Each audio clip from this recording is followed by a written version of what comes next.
Assalamualaikum warahmatullahi wabarakatuh. Perkenalkan, nama saya Ramadanang Anggartawan, NIM 1962193, kelas akuntansi KP2 2019. Di sini saya akan menjelaskan tentang pengaruh perencanaan biaya, pengendalian biaya, anggaran biaya COVID-19 pada keuangan pemerintah daerah. Pendahuluan, latar belakang. Pemerintah mengalokasikan anggaran sebesar 405,1 triliun di dalam APBN 2020 untuk membantu mengatasi persoalan perekonomian sebagai dampak pandemi COVID-19. Fokus anggaran dari stimulus terbagi menjadi 4 belanja, yaitu di bidang kesehatan, jaringan pengaman sosial, dukungan kepada industri, dan program pemulihan ekonomi nasional. Bansos merupakan bagian dari jaring pengaman sosial yang diharapkan dapat membantu masyarakat dalam memenuhi kebutuhan pangan dan menjaga daya beli. Penganggaran merupakan perencanaan keuntungan perusahaan untuk periode yang akan datang. Di dalam pelaksanaan anggaran ditetapkan tujuan yang akan dicapai, umumnya dinyatakan dengan jumlah dana yang dianggarkan pemerintah daerah setempat. Sesungguhnya tujuan yang dicapai akan dibandingkan dengan target yang telah ditetapkan di dalam anggaran untuk menentukan, meneliti, dan menganalisis selisih yang ditimbulkan, serta menentukan tindakan koreksi yang diperlukan atas kegiatan yang akan datang. Pelaksanaan anggaran pemerintah daerah dapat diserahkan pada dinas-dinas terkait yang dapat menangani bidang-bidang yang melayani masyarakat umum.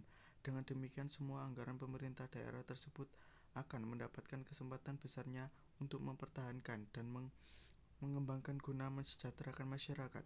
Mengingat anggaran pemerintah daerah merupakan upaya seluruh bangsa Indonesia sebagai pengamalan Pancasila dan Undang-Undang Dasar 1945 yang dilaksanakan secara terus-menerus, maka hasil-hasil dari anggaran pemerintah daerah tersebut akan dapat dicapai apabila seluruh masyarakat terus berperan aktif dan terus berupaya agar dapat terpeliharanya stabilitas nasional secara seksama.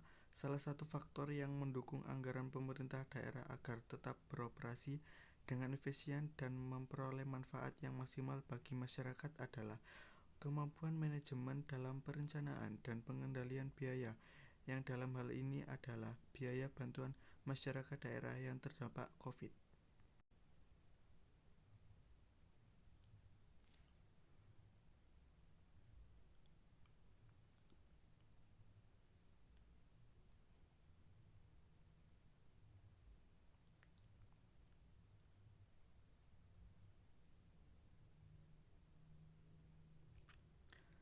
Lanjut ke landasan teori. Perencanaan biaya secara umum dapat dikatakan bahwa kegiatan suatu badan usaha bertujuan untuk mendapatkan laba. Dengan laba yang diperoleh inilah perusahaan yang bersangkutan akan mampu bertahan, survive, dan berkembang. Dalam mencapai tujuan tersebut harus ada kerjasama antara pimpinan perusahaan dengan para bawahannya. Jika perusahaan merupakan perusahaan perorangan atau kecil, maka pemilik atau pimpinan perusahaan masih dapat menangani dan mengawasi secara langsung kegiatan para bawahan. Namun bila perusahaan sudah besar dan telah berkembang, maka sulit bagi pimpinan perusahaan untuk mengetahui dan mengawasi kegiatan di dalam perusahaannya. Pengendalian biaya. Agar tujuan yang telah ditentukan oleh perusahaan dapat terwujud, maka harus direncanakan terlebih dahulu aktivitas-aktivitas yang akan dilaksanakan di masa yang akan datang, yaitu berupa anggaran. Di samping itu juga, guna kelancaran aktivitas tersebut, maka perlu direncanakan pula hal-hal yang menunjang aktivitas tersebut, seperti kebutuhan modal kerja, bahan baku, dan lain-lain. Pengendalian dalam pengertian yang paling luas merupakan kegiatan yang berhubungan dengan pengukuran efisiensi atau aktivitas dalam menggerakkan bahan dan tenaga kerja serta sumber, meliputi penandingan berbagai jenis norma standar, apakah berupa norma kualitas, waktu, ataupun nilai, dan kegiatan tersebut secara implisit meliputi pengambilan tindakan yang perlu bila mana terjadi kondisi-kondisi yang menyimpang dari target. Anggaran biaya COVID-19. Bagaimana lazimnya usaha jasa konstruksi sebelum kontrak kerja ditandatangani, perusahaan terlebih dahulu menyusun anggaran biaya proyek secara keseluruhan berdasarkan rencana kerja yang diberikan oleh pemberi kerja. Anggaran biaya proyek ini merupakan suatu syarat bagi perusahaan untuk mengajukan penawaran atau tender dalam rangka bersaing dengan perusahaan lain untuk mendapatkan suatu proyek.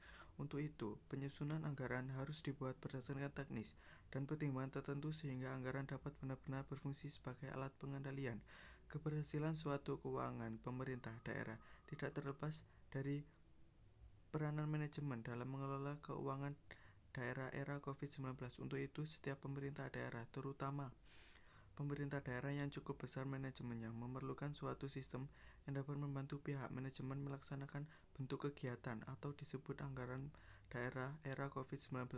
Sistem tersebut digunakan oleh pihak manajemen untuk menjamin bahwa perusahaan telah melaksanakan strateginya secara efektif dan efisien dalam rangka mencapai tujuan yang telah ditentukan dalam proses perencanaan anggaran. Anggaran perusahaan adalah salah satu bentuk dari berbagai rencana yang dapat disusun, meskipun tidak setiap rencana dapat disebut sebagai anggaran.